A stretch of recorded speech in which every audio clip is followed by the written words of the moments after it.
friends! Welcome to the Kingdom of Pinfall. My name is Michelle and I will be your guide. This is Chapter 9 and I'm not going to tell you how to live your life. If you want to start a book at Chapter 9, you do that. Visit my link tree in the episode description if you would like, or don't. I sell things. Some things are wrestling related, which should be relevant to your interests if you are listening to this. And this chapter is filled with violence and death, bad language, and me doing a British accent poorly a little bit. Now, let's go!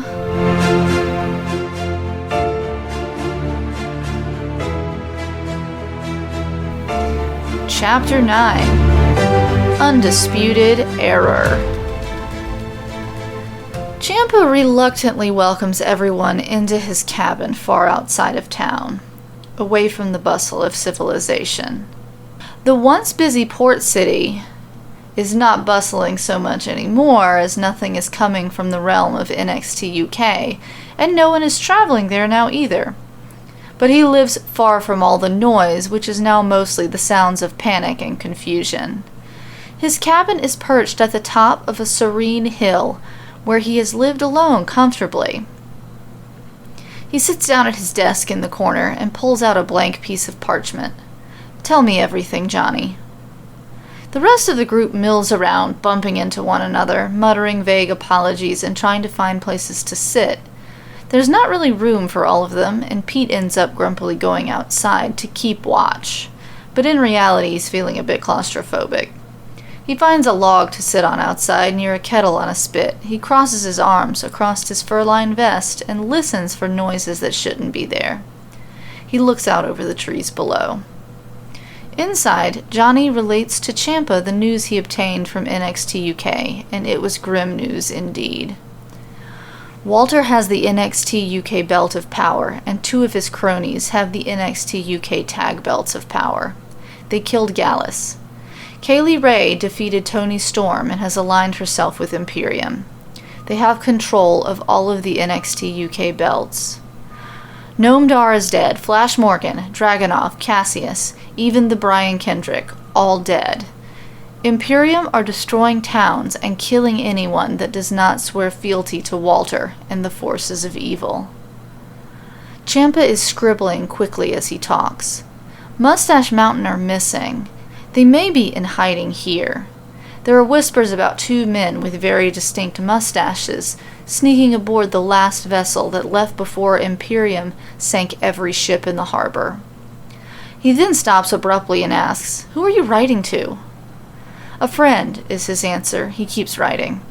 "Maybe an enemy. This might be the death of us all." "Who?" Johnny strokes his beard. "A friend from the realm of Raw."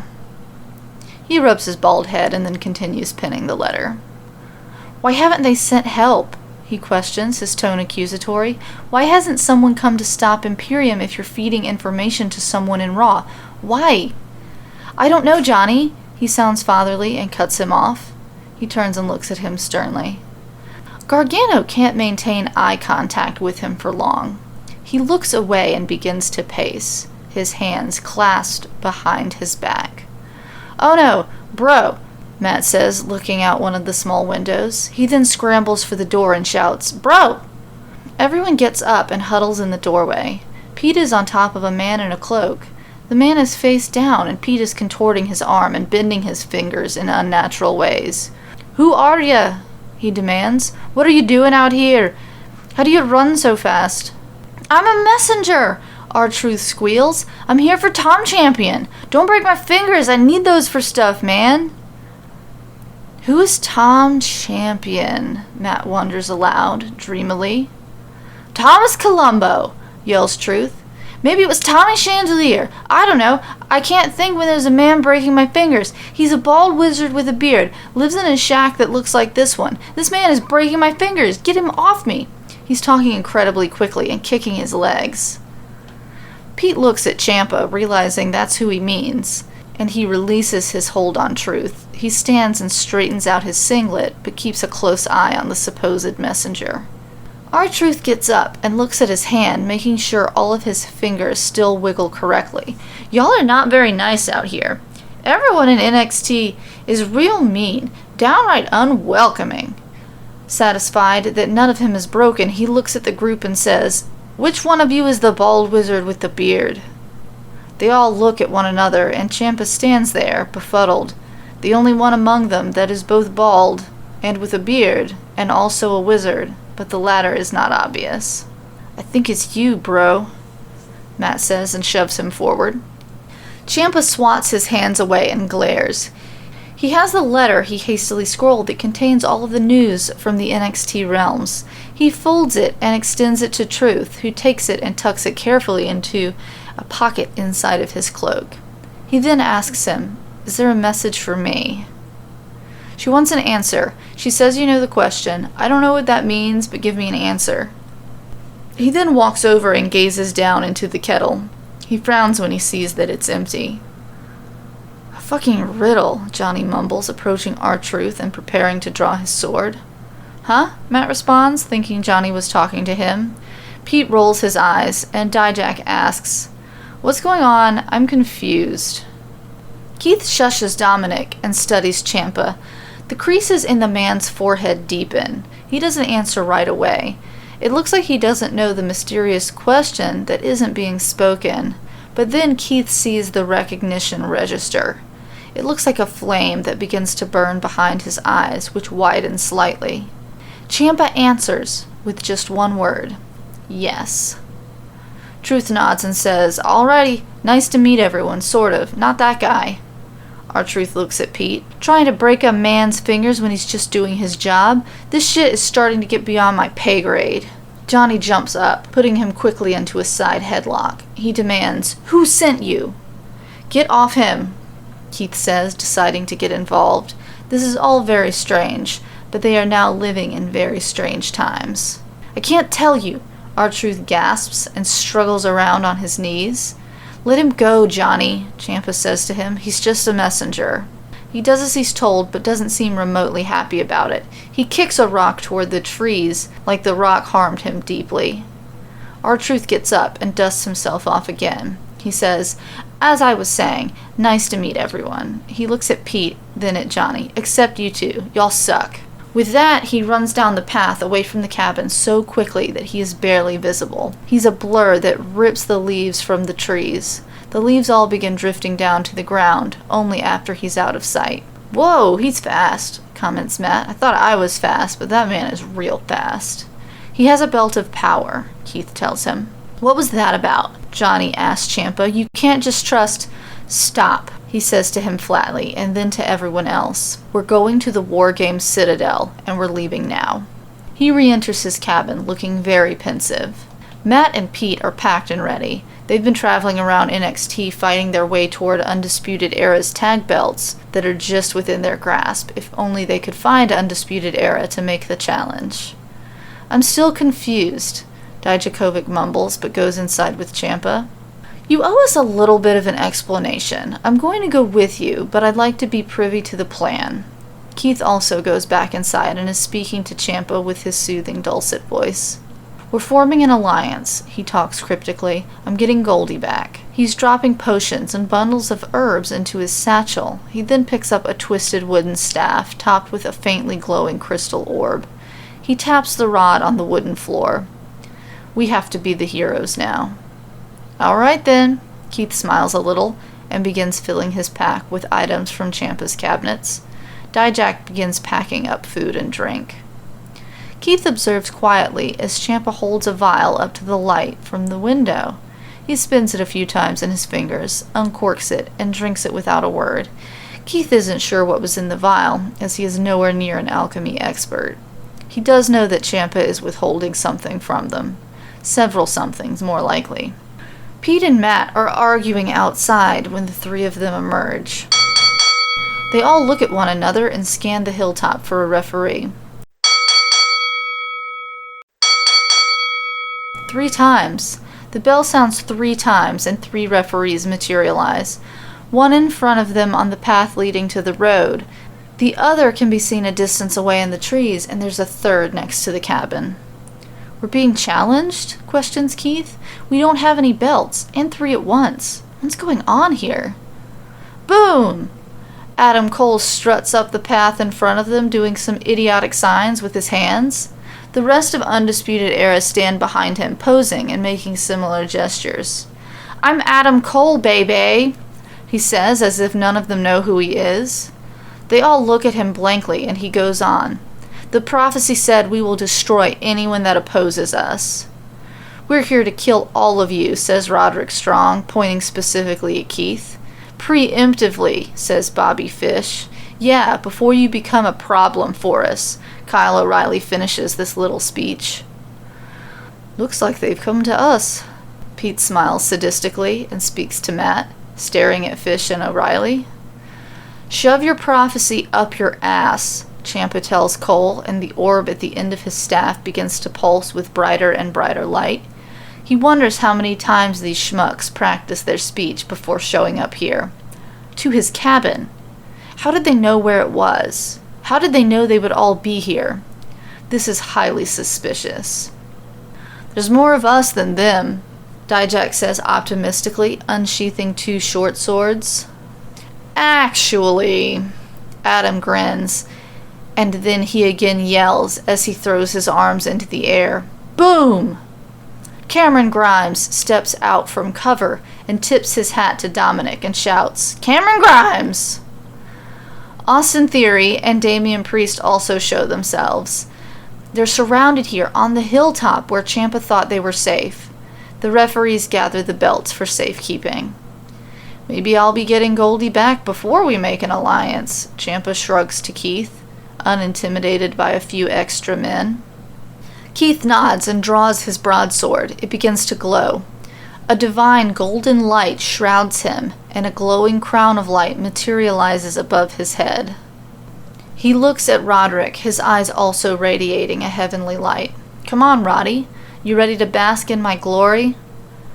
Matt kicks his flip-flops off toward Fish, and one slaps him in the face. Angered and rash, Fish runs toward the 2 men and immediately meets Pete's fist with his jaw.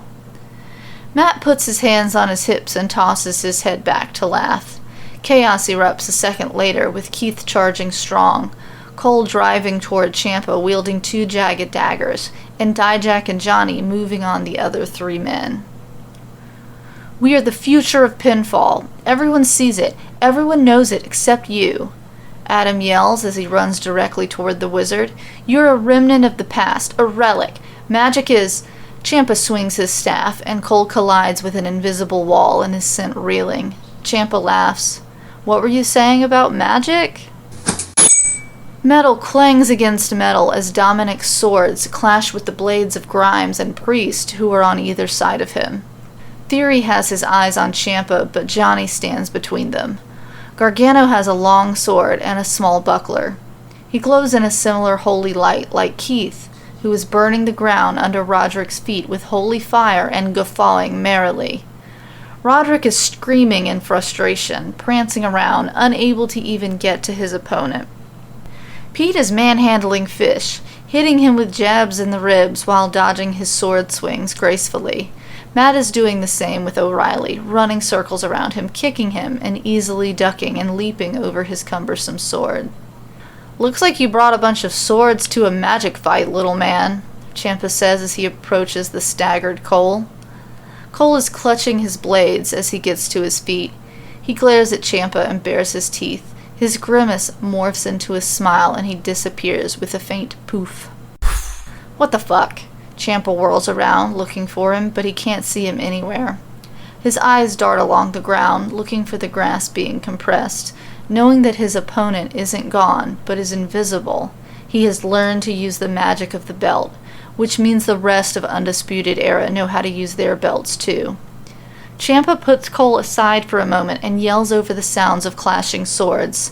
They're using the belts! As if on cue, O'Reilly and Fish disappear and reappear on the other side of the cabin with a laugh.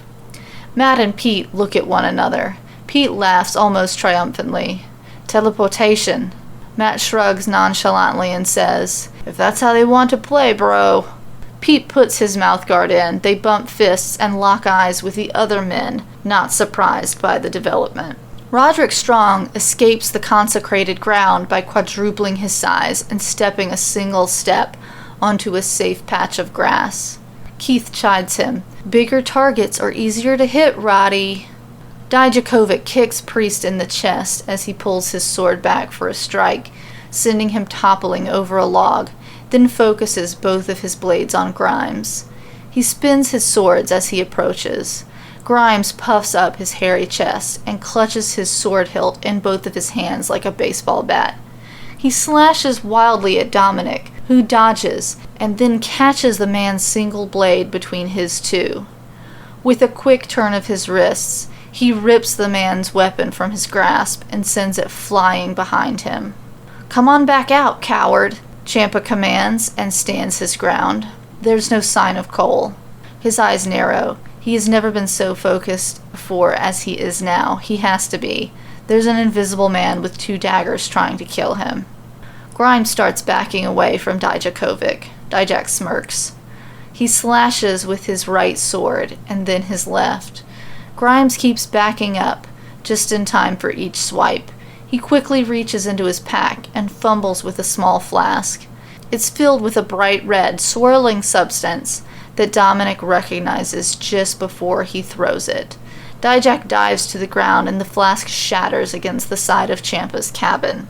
In the next second, there's a roar as the wood is engulfed in flame. "There goes your cabin," Adam says in Ciampa's ear, revealing his location. Ciampa swings his staff low as he turns, but he doesn't make contact. He searches the ground for signs of Cole's location again, but sees nothing. Cole may be a weaselly little shit, but he does actually possess some skill, Ciampa acknowledges.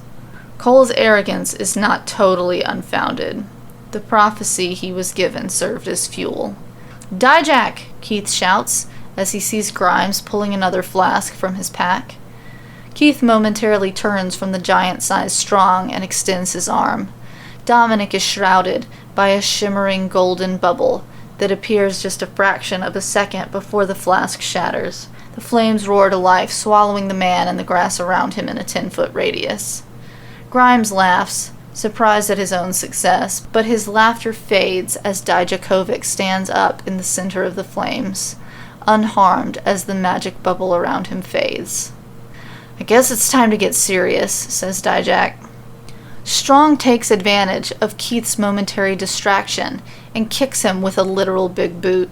He skids across the grass, leaving a trench behind him. Pete and Matt taunt Fish and O'Reilly, luring them farther and farther from the rest of the group. When they're a safe distance away, Pete bends down and touches his palms to the ground. The other 2 men look at each other and laugh at him.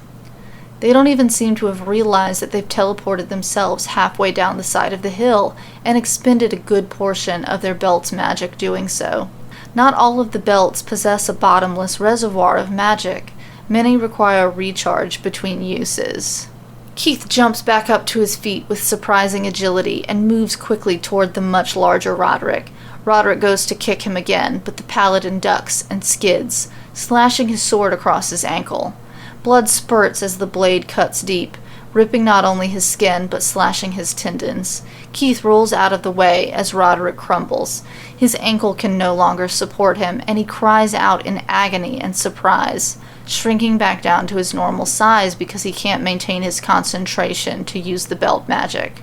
A rip appears in the back of Ciampa's jeans, and blood begins to soak the fabric. He turns, swinging his staff high this time, but again makes no impact. He growls, and his cheek is next, a small cut under his eye. Cole is toying with him, and his house is burning down. He twirls his staff and then plunges the end into the ground, surrounding himself in a slick sheet of ice. Shards shoot up from the sheet like razor-sharp fingers. There's a sudden crunch and shattering noise. Ciampa turns to see a spiderweb of broken ice, and he goes to cast an ice prison in the direction where the invisible Cole has fallen, but his leg that was cut goes suddenly numb and he loses his balance. He stumbles, his concentration lost, much like Roderick's. Numbness begins spreading down half of his face. His mouth droops and one eye closes. Losing control of his powers entirely, the ice melts before he can trap the invisible man, and he hears Cole laughing as his vision begins to grow hazy. Matt nods at Pete, and then the ground under their opponents begins to churn. Roots reach up and tangle the legs of both of them and begin to pull them down into the soil. Similar serpentine twisting roots make the earth boil, and the radius expands out farther and farther, encompassing the maximum distance that the teleportation magic of the belts allows their holders. Fish uses the power, and when he reappears, he's grabbed by roots again, and his ankles are yanked completely underground. He tries to teleport once more, but he reappears exactly where he had been standing, the power spent for the time being. He panics and slashes at the roots, but they keep coming. Matt observes, "It looks like Fish blew his whole magical load too early." Dijakovic jumps high into the air to clear the burning ground around him. He comes back down with a crash in front of Grimes that knocks the man onto his ass. He brings his swords down into either of Grimes's shoulders, slicing toward his neck. He rips the swords out, slinging a spray of blood behind him, and Grimes remains where he sat. He's still alive, but in shock, mouth agape, eyes wide. Dominic pulls one of his swords back and prepares to stab him in the chest, finishing the job. But Priest comes tearing up behind him, running carelessly across the flames, and stabs Dominic in the back of his knee. The attack skewers his leg. As this happens, Keith goes for his own killing blow against the downed Strong. His swing misses as Roderick shrinks to half his normal size, then scurries away as fast as he can, dragging his ruined leg behind him. With a running start, Matt dashes into the aggressive field of roots. At the edge, he jumps like a shirtless, barefoot gazelle. As he comes down, a stone rises up to meet his foot. He crosses the roots, and beneath each of his footfalls, a stone rises, protecting him. He leaps from rock to rock, making his way toward Fish. Roots reach up and tangle around Fish's sword, pulling it from his hands and into the dirt. Matt lets out a wild yell and lunges for him. His feet crash into the man's chest, and Fish falls back with Matt's momentum. His head hits the ground with a moist cracking noise under Matt's force. The roots grab at his whole body, wrapping around his face and into his mouth, pulling it wide open and reaching down his throat. Matt uses his chest as a springboard and jumps to a stone where he perches and watches the roots as they pull his opponent under.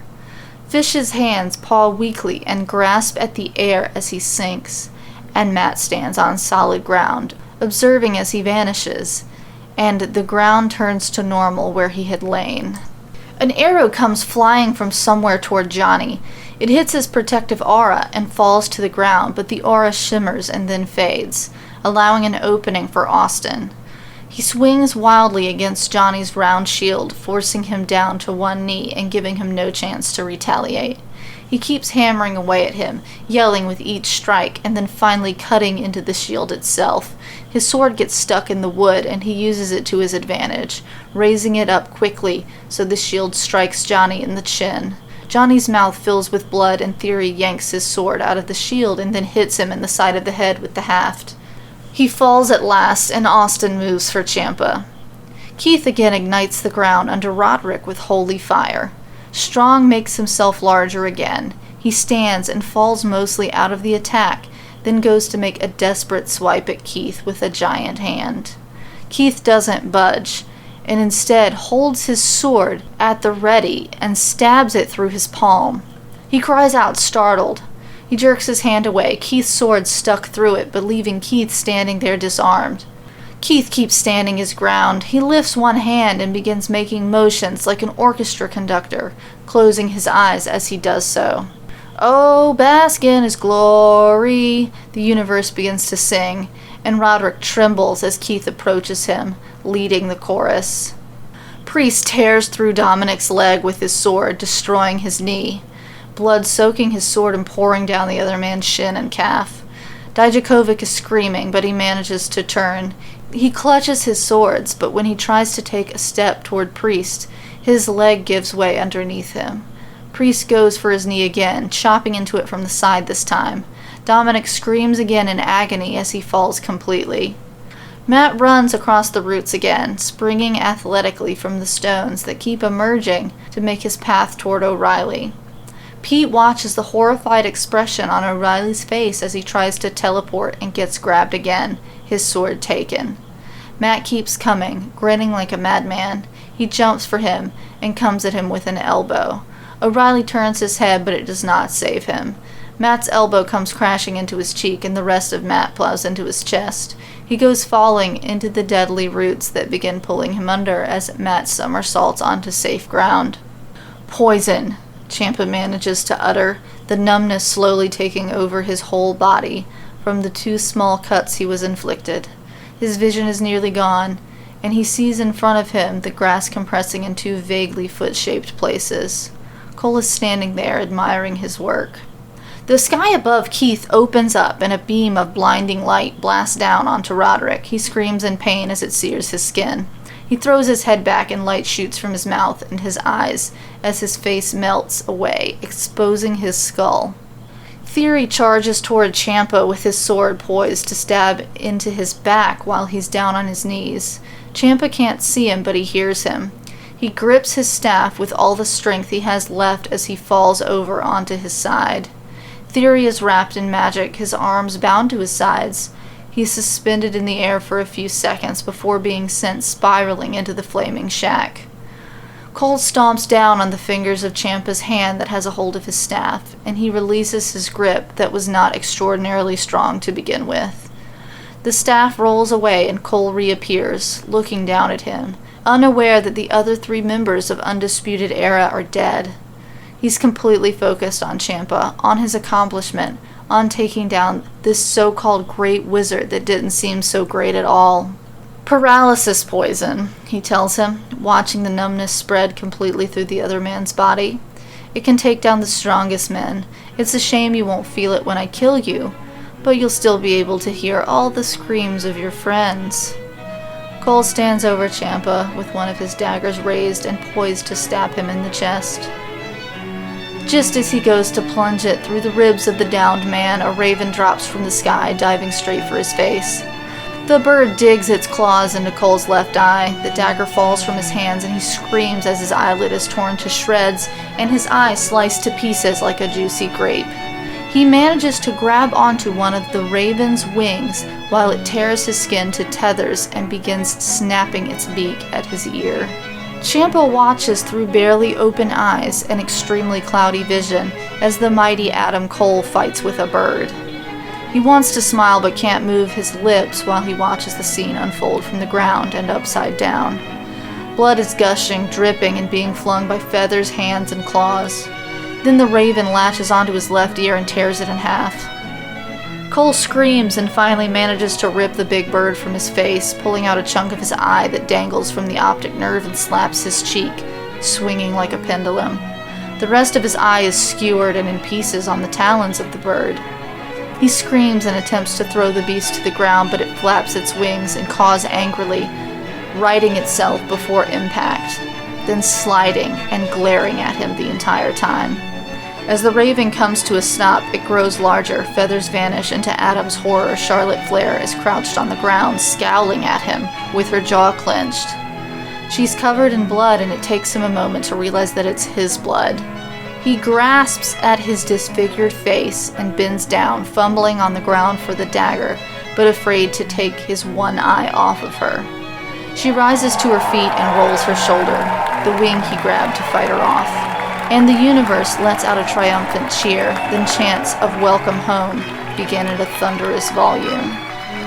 Cole gets his hand on the hilt of the dagger, but it keeps slipping away because it's so slick with blood from his face that is still pouring from his mangled eye socket. Ciampa's slack face tightens, and one side of his lips curl into a half smile. He makes a fist, then somehow reaches above his head for the knife. Adam stumbles back and looks around frantically for the rest of Undisputed Era. The sun is setting, and he sees only smoke, flames, and Charlotte Flair coming toward him. He wants to scream for help, but instead he just screams. The bell rings, ending the match for the tag belts.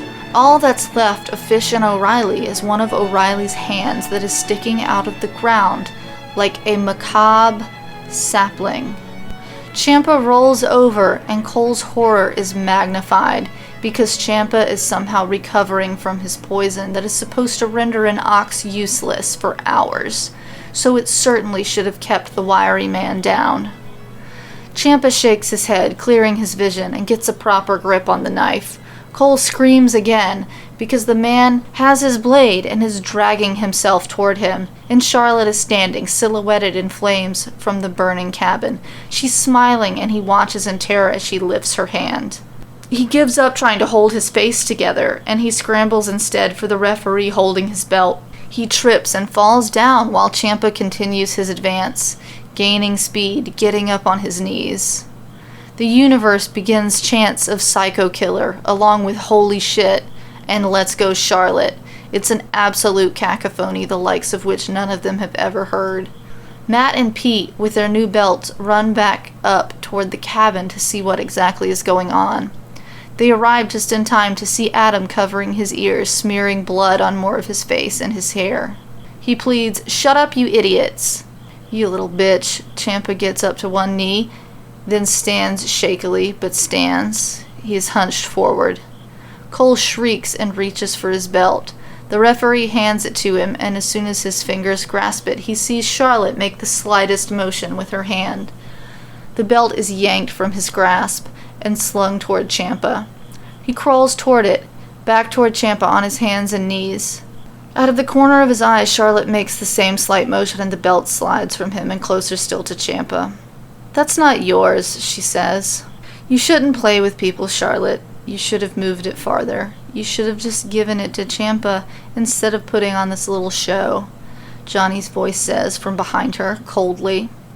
She turns and her eyes narrow, focusing on Ciampa's friend, on the man that is supposed to be on their side.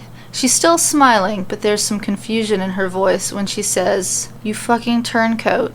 You'll never be forgiven." "And you'll never win," he responds to her. The light that glowed from his eyes is no longer white like that of Keith's. It has turned dark. He throws his shield aside and comes at her with his sword, intending to run her through with it. Before he reaches her, she turns again into a raven, and he misses her completely as she flies above him. "Kill the goddamn bird! Someone kill that fucking bird!" Adam is screaming at the top of his lungs, not wanting Charlotte to escape after she wrecked his face. Another bell rings for the North American Belt of Power as Roderick's charred corpse falls over and partially burns to ash when it hits the ground. Priest, hearing this bell and seeing that everyone has fallen except Adam, disappears into the forest. He leaves Dijak where he went down, passed out from pain and blood loss, not sticking around to finish him and also be part of the losing team. An arrow goes whisking by the raven, matching the one that put an end to Johnny's aura of protection a short time before. This makes no sense and only makes her angrier. Someone did hear Cole, and that someone listened. Charlotte dives to dodge another arrow, and then another. She circles the battlefield in a wide arc, searching for whoever is wielding the bow. Matt and Pete both tear off into the trees, trying to find whoever it is, attempting to take down Charlotte as well, believing that they're seeing Johnny coming to Ciampa's aid.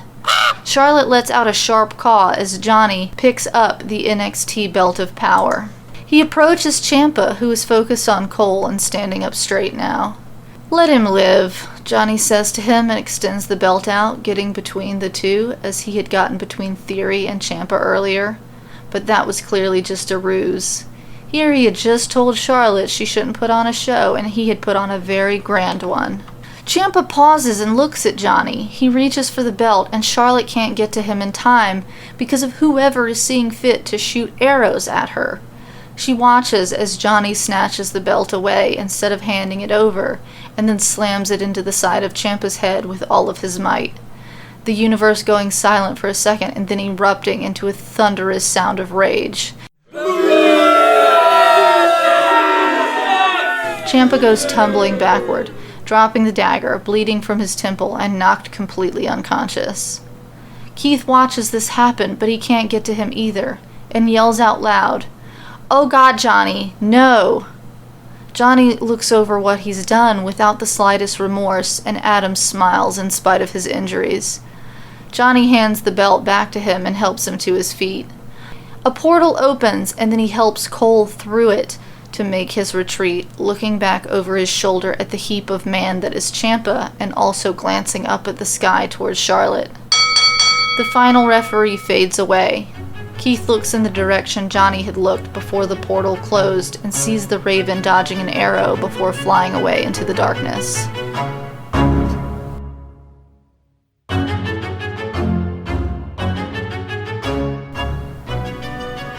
And that is it. Tune in next Tuesday for Chapter 10, Surprises for Everyone.